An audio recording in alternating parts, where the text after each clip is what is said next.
Hello beautiful divine souls, कैसे हैं आप सब। उम्मीद करती हूँ बहुत अच्छे होंगे और स्वस्थ होंगे और मस्त होंगे। आज इवनिंग में जब मैं मेडिटेशन में थी तो पता नहीं कलेक्टिव में कुछ लोगों की मुझे ऐसी एनर्जी पिक हुई कि जहाँ पर मुझे ऐसा महसूस हो रहा था कि कुछ लोग अपने जीवन में लिए गए अपने कुछ निर्णयों को लेकर बहुत रिग्रेट फील कर रहे थे। और ऐसा समथिंग उनके अंदर आ रहा था कि अगर हम ऐसा करते तो ये सिचुएशन ना हुई होती, हम वैसा करते तो चीज़ें अच्छी हुई होती। तो ना बहुत ऐसा लग रहा था जैसे वो रिग्रेट की एनर्जी में थे कि हमने क्या सही किया, क्या गलत किया, हमने कौन सी सही दिशा को चुना या गलत को चुना। तो ये सही और गलत के बीच में मेरे को वो बहुत फंसा हुआ फील हो रहे थे। तो उन लोगों की जब मैंने एनर्जी पिक की तो सडनली मेरे को बराबर मेडिटेशन में थॉट पर थॉट और कुछ चैनलिंग हुई ऐसे लोगों के लिए। तो मुझे वहाँ मैसेज दिया गया कि ये मैसेज मैं आप लोगों को कन्वे करूँ। तो जिनके लिए भी ये वीडियो होगी ऑटोमेटिकली ये पहुँचेगी उन तक। तो जिनसे भी ये रेजोनेट अभी करे तो प्लीज़ मुझे कमेंट सेक्शन में बताइएगा कि किससे ये रेजोनेट हो रही है। और अगर अभी नहीं हुई है तो आने वाले कुछ समय में ये ज़रूर जिनसे भी रेजोनेट हो प्लीज़ यहाँ कमेंट सेक्शन में आके आप लोग बता सकते हो।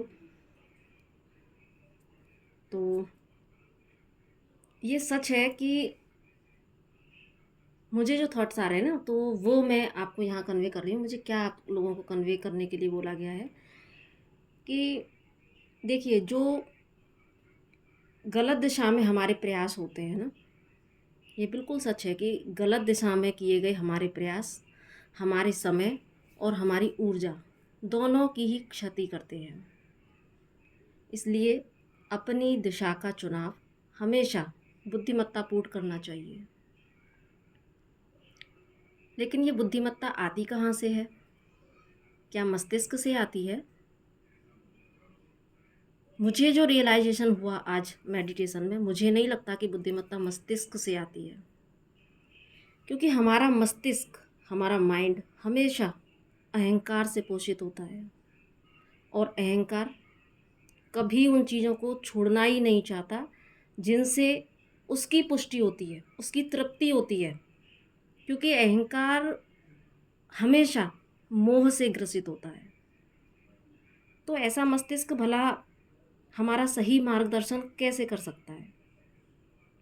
वो तो बार बार हमें उसी लूप में फंसा के रखेगा ना, जहाँ से हमारा अहंकार पोषित होता है। लेकिन ऐसे में जो कष्ट होता है वो हमारी सोल को होता है, हमारी आत्मा को होता है। उस वक्त हमारी आत्मा चीख रही होती है कि नहीं, ये वो दिशा नहीं है जिस पर तुम्हें जाना है, और जिस पर चलने पर ही तुम अपने आने वाले भविष्य तक के फैसले और परिणाम दोनों ही निर्भर करेंगे। तो फिर सही दिशा के चुनाव का आधार क्या है? ये भी क्वेश्चन है ना, कि कैसे चुनी जाए सही दिशा।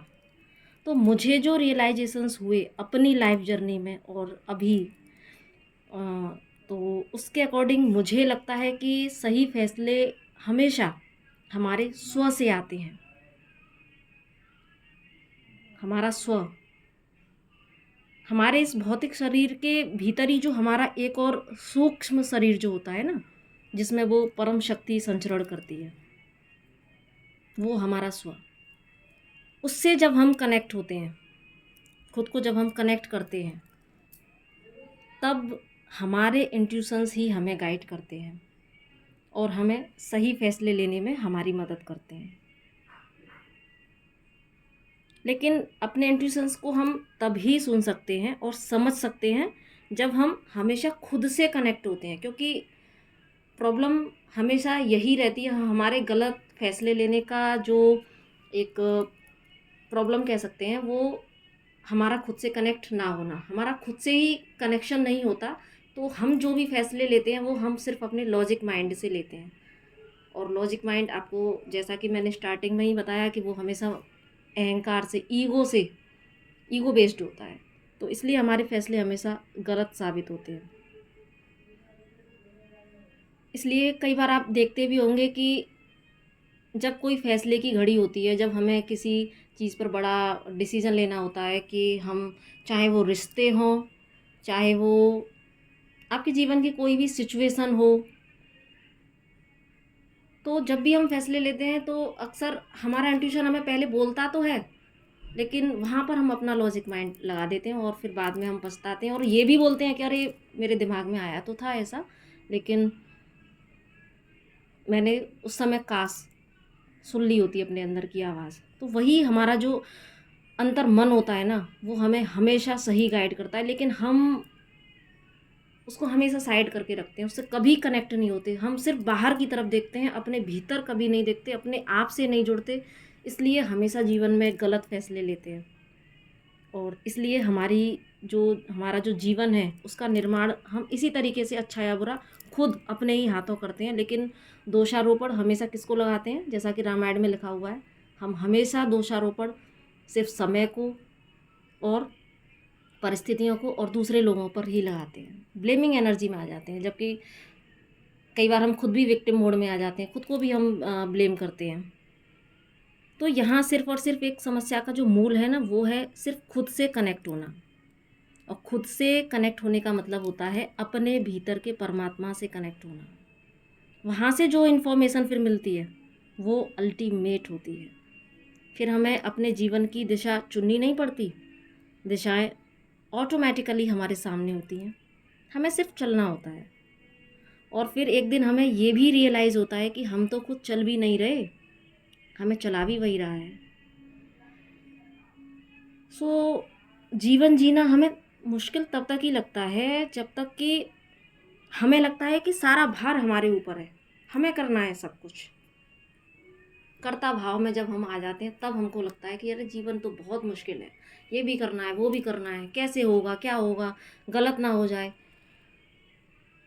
लेकिन जब हम खुद से जुड़ते हैं तब हम फिर कर्ता भाव से, हमारा भी एक ट्रांसफॉर्मेशन होता है, फिर हम कर्ता भाव से साक्षी भाव में आ जाते हैं, प्रमोशन हो जाता है हमारा, है ना। फिर हम कर्ता भाव से जब साक्षी भाव में आ जाते हैं तब फिर सारा झंझट ही खत्म हो जाता है। फिर एक ही दिशा बचती है और वो होती है आत्म कल्याण की दिशा। उसके लिए फिर हम प्रयास करते हैं। फिर हम ज़िंदगी में कभी गलत फैसले नहीं ले पाते, क्योंकि वो फैसले हम सरेंडर मोड में आ जाते हैं। फिर हम समर्पण भाव में आ जाते हैं और अपने जीवन के सारे फैसले भी हम ईश्वर को समर्पित करते हैं। फिर कुछ भी करना नहीं पड़ता, सब हो जाता है अपने आप। फिर हम सही मायने में जीवन को जी रहे होते हैं और खुद भी जी रहे होते हैं और दूसरों को भी जीने की प्रेरणा दे रहे होते हैं। तो ये ही कुछ मैसेजेस मुझे आज मिले थे, जिनसे भी रेजोनेट हों तो प्लीज़ समझने की कोशिश कीजिएगा, चलिएगा, अप्लाई कीजिएगा इसको। और बस इसी के साथ अपनी वाणी को यहीं विराम देती हूँ। तो सबकी मंगल कामना के साथ नमस्कार। आप खुश रहें, स्वस्थ रहें और मस्त रहें। Bye, take care. पसंद आए तो आप ज़रूर से इस चैनल को प्लीज़ सब्सक्राइब कीजिएगा, लाइक कीजिएगा, कमेंट कीजिएगा, ताकि मुझे और मोटिवेशन मिले। तो नमस्ते।